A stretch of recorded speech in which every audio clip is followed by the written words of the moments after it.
जी, मेरा नाम मुस्कानपुरी है। ओके, कहाँ से हैं सिस्टर आप? मैं अनंतपुर साहिब डिस्ट्रिक्ट रोपड़ से हूँ। ओके सिस्टर, बताएं कि क्या गवाही आपकी?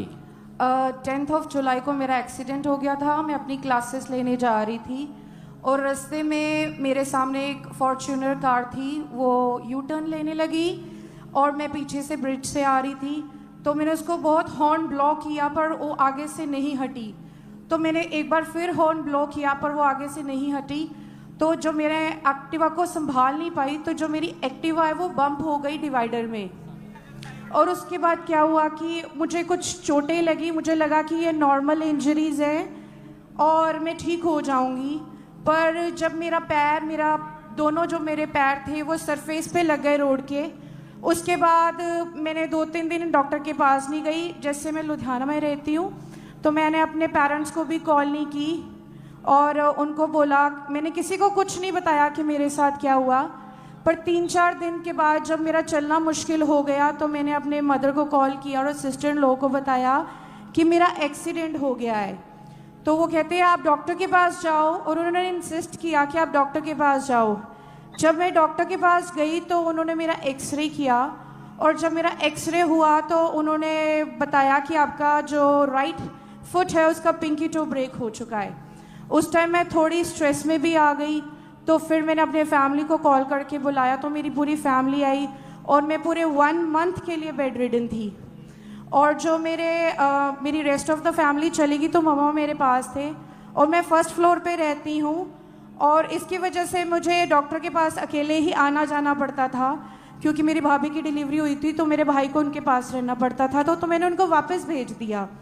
उसके बाद जब मुझे आफ्टर अ वीक डॉक्टर के पास जाना पड़ता था, तो डॉक्टर मुझे हर वीक बुलाते थे, क्योंकि जो स्वेलिंग थी वो इतनी ज़्यादा बढ़ चुकी थी कि जब मेरा प्लास्टर हुआ मुझे उसमें भी इतनी पेन होती थी कि मैं बर्दाश्त नहीं कर पाती थी। वो अनबेयरेबल पेन थी मेरे लिए। और सिस्टर उस समय 1 महीना टोटली आप बेड के ऊपर रहे जी। तो उसके बाद अगर आपने चलना भी शुरू किया तो आप शिकंजे का सहारा लेके चलते थे? जी ब्रदर, मैं वॉकर के साथ ही चलती थी, इसके बिना मैं एक कदम भी नहीं चल पाती थी। और वॉशरूम भी खुद जाना, सब कुछ खुद करना, बाकी सारा काम मम्मा करते थे। और जब मैं 1 मंथ के लिए बेड रिडन थी तो मेरी जो हालत थी वो डिटीरियोरेट होने लगी। और फिर मैंने डॉक्टर को कंसल्ट किया कि आपने प्लास्टर तो कर दिया है पर मेरी स्वेलिंग अभी भी ख़त्म नहीं हुई और मैं बहुत पेन में हूँ, और बिना पेन किलर के मैं सो भी नहीं सकती थी। ओके, उस समय सिस्टर बताया कि ऐसी हालत में जहाँ पे इतनी गंभीर हालत हो चुकी थी, प्रॉपर चल तक नहीं पा रहे थे, आप ड्यूटी भी नहीं अपनी कर पा रहे थे उस समय, तो फिर आपको यहाँ के बारे में, अंकुर नरूला मिनिस्ट्री के बारे में किसने बताया फिर? मेरे मम्मा यूट्यूब के माध्यम से 2 साल से जुड़े हुए थे।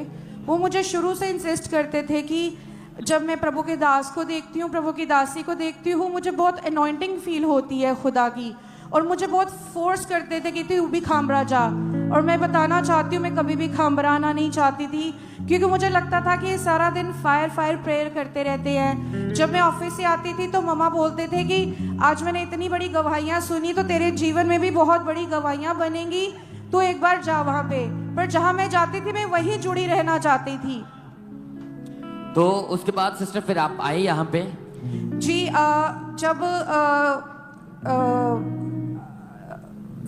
ईस्टर से पहले जब मैं आई तो इससे पहले प्रभु के दास मेरे सपने में आए, और प्रभु के दासी जी 2 साल पहले, तो उन्होंने मुझे बोला कि मुस्कान हमें तेरा 1.5 आवर चाहिए।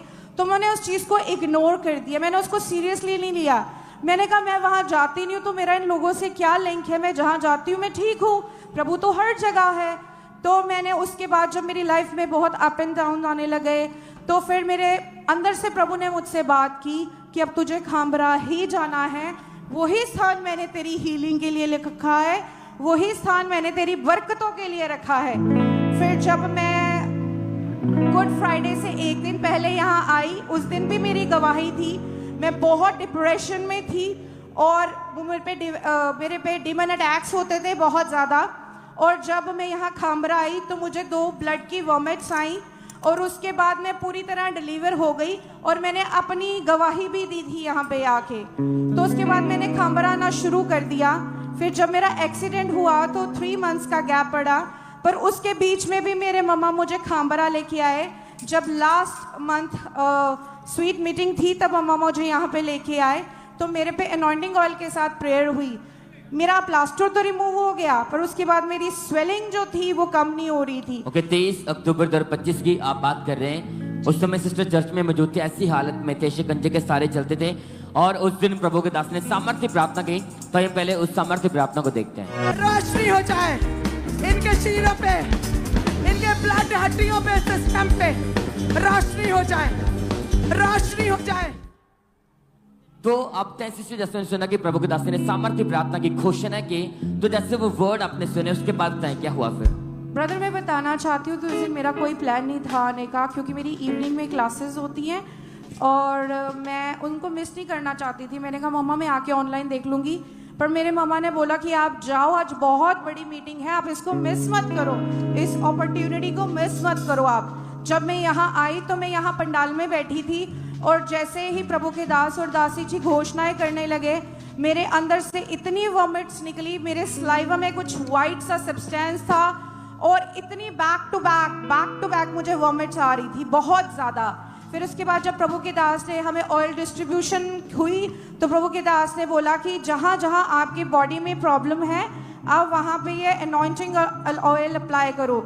जब मैंने अनॉइंटिंग ऑयल अप्लाई किया अपने पिंकी टो पे, तो मेरा पूरा पिंकी टो फ्रीज हो गया, क्योंकि जब मैं यहाँ आने लगी थी तो मैंने प्रभु से कहा था कि प्रभु आज मैं अपनी गवाही लेके आऊँगी। जब मैं बहुत से लोगों की गवाहियों देखती थी कि खुदावन इतनी बड़ी बड़ी हड्डियाँ टूट जाती हैं, आप उनको चंगा कर देते हो, तो पिंकी टो तो आपके लिए कुछ भी नहीं है। और जब मैं यहाँ आई, जब मैंने अनॉइंटिंग ऑयल अप्लाई किया, तो मेरा पैर बिल्कुल ठंडा हो गया। और जब मुझसे वॉलंटियर्स पूछने आए कि सिस्टर आपकी कोई गवाही है, तो मैंने उनको बताया। मैं बताना चाहती हूँ कि चर्च में जिस दिन मैं आई थी, मैं बहुत धीरे धीरे चल रही थी, मुझसे चला नहीं जा रहा था, और मेरे पैर इतने स्वेल थे कि मैंने कहा मम्मा मैंने नहीं जाना। मम्मा कहते आप हिम्मत करके जाओ। जब मैं आई और जब मैं यहाँ पे उसके बाद मैं पुलपिट पे गवाही नहीं देने आई, और प्रभु, और मैं दौड़ी भी, मैं दौड़ भी नहीं पाती थी, और मैं दौड़ी उस दिन, और प्रभु ने मुझे कंप्लीट हील किया। और मैं बड़ी शुक्रगुजार हूँ खुदावंद यीशु मसीह की, जिन्होंने मुझे इतनी बड़ी शिफा दी। जैसे खुदा के कलाम में लिखा है, The things which are impossible with man are possible with God. Only Lord can heal you, except nobody can heal you. There is only one God in this entire universe, and His name is Jesus Christ. और मैं खुदा का दिल से धन्यवाद करती हूँ, और खुदा के दास और दासी का, जिनके वसीला से खुदा ने मुझे इतनी बड़ी चंगाई दी, जो डॉक्टर के लिए पॉसिबल था, वो खुदा ने मेरे जीवन में करके दिखाया और मुझे इतना हील किया। आज मैं बिल्कुल ठीक हूँ। तो तारीफ करे कलीसिया, जोर से परमेश्वर का थैंक्स करें सब जन। हालेलुया। इस प्रार्थना को रिसीव करने के बाद इसके बिना पूरी तरह चल पा रहे हैं आप? जी मैं बिल्कुल चल पा रही हूँ। मेरे लिए सारे काम करने बहुत आसान हो गए हैं, इवन के मेरे लिए ड्राइव करना भी बहुत ज़्यादा मुश्किल था। और इस बड़ी चंगाई के लिए मैं जीसस पापा को बहुत थैंक यू कहना चाहती हूँ। और एक बात कहना चाहती हूँ, यीशु नाम च शिफावा ने सोनी जातियां दुआवा ने, यीशु नाम च शिफावा ने सोनी जातियां दुआवा ने, शैतान दिया दबे आनो यीशु आप छुड़ोना। हालेलुया। तारीफ करे कलीसिया, जोर से परमेश्वर का थैंक्स करें सब जन। Praise the Lord. हालेलुया। ये सिस्टर, हालेलुया।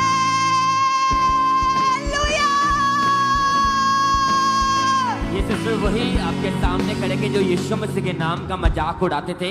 ये बोलते कि हमेशा फायर करते थे। चर्च आना इन्हें बिल्कुल पसंद नहीं था, लेकिन जब मुश्किल आई चर्च में आए, और उसी यीशु मसीह ने इस बहन को गले से लगाया, हील करके फिर से खड़ा कर दिया। तो तारीफ करे कलीसिया, जोर से परमेश्वर का थैंक्स करें। आप चल के दिखाएं सिस्टर, आप देख पा रहे हैं कि बिना शिकंजे के पूरी तरह से चल पा रहे हैं। यीशु मसीह ने इस बहन को हील किया। अपने दोनों हाथों को उठाकर थैंक यू जीसस बोले। जगत की ज्योति